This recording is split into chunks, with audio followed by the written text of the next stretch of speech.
The true story of Mary Pickersgill and the Star-Spangled Banner. Our flag was still there. Written and illustrated by Jesse Hartland. This is one of our Kentucky Bluegrass nominated books for 2021.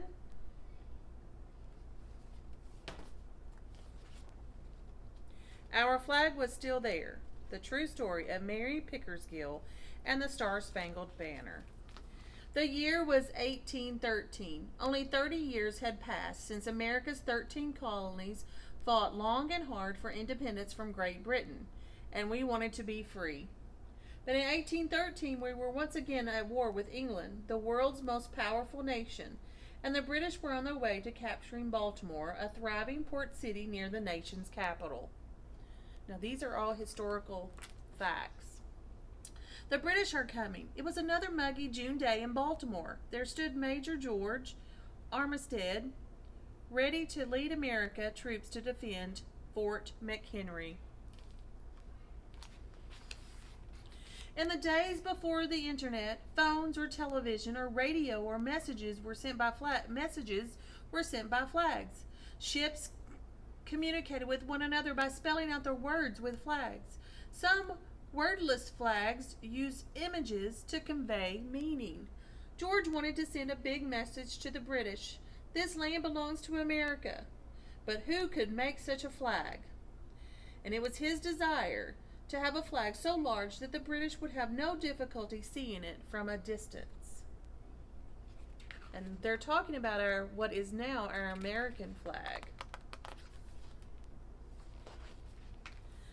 Lucky for George, not far away lived Mary Pickersgill. Mary had learned that the flag-making trade from her widowed mother. And widowed means she doesn't have a husband or a spouse, who had also made blankets and uniforms during the Revolutionary War. Now, that these historical things that they're talking about happened a long time ago. But now Mary was widowed herself. She owned and operated her own business, and she had help from her mother, her daughter, 2 nieces, and an indentured servant. Were Mary and her team up for the job? It was a shop operated entirely by women. Back then, that was very unusual. It's big and it's a rush. It's a big, big rush. Can you do it? Yes, we can. And they just had weeks to make it. The British were on their way. And back then they were on a ship coming across the Atlantic Ocean. Day and night, night and day, the women worked together. Each tiny stitch was a small step toward a big flag and freedom from the British rule. The flag grew and grew because it needed to be very big so they could see it from the ship. The British could see it. When they ran out of fabric, more was delivered along with other supplies. How's the flag going, Mary? It's big. Too big, she replied. The half-finished flag was moved across the street to the brewery, which was a much bigger space. And the flag was finished in 6 weeks, just in time the British to retreat to the West Indies at summer's end. Chilly weather was coming. The new flag was hoisted over the fort anyway. Hoisted means lifted.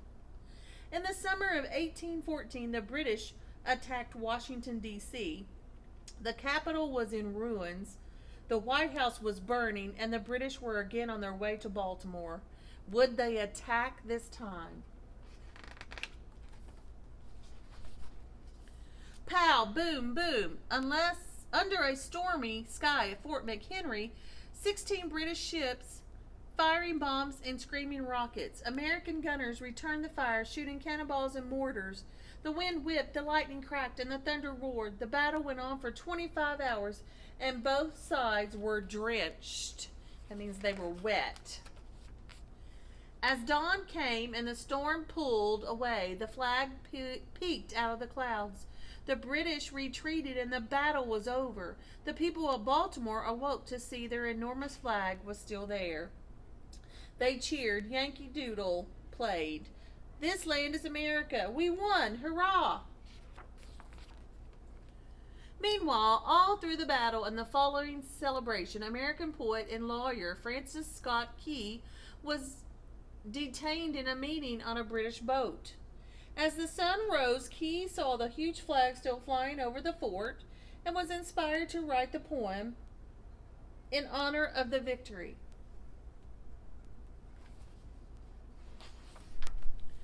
The poem was set to a popular tune and became the lyrics to a song. After generations, the song eventually became our national anthem. What happened to the flag? Well, it became the property of George Amisted's heirs. That means his family.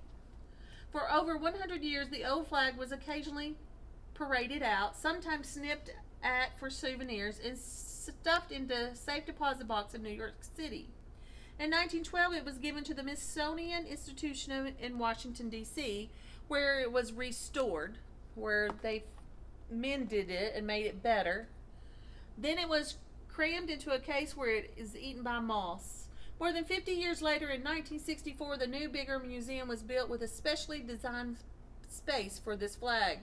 In 1996, a design team planned a new exhibit which included a total restoration of the flag. That means they really worked on it to make it back to what it was before. Conservators carefully snipped off 1.7 million tiny stitches of the old cloth backing, cleaned it with over 10,000 sponges, and carefully attached new backing. The flag, at that point over 200 years old, had a new home in a display case that had controlled light, humidity, and temperature. Today, if you go to the Smithsonian's National Museum of American History, you can see Mary's flag that she made that long ago. Have you ever seen a bigger flag?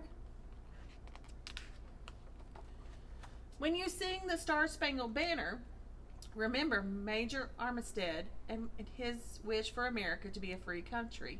Remember Francis Scott Key, who was inspired by this same flag to write these words. Remember Mary Pickersgill and her can-do team of seamstress. Seamstresses means to sew. And it has the words to the Star-Spangled Banner.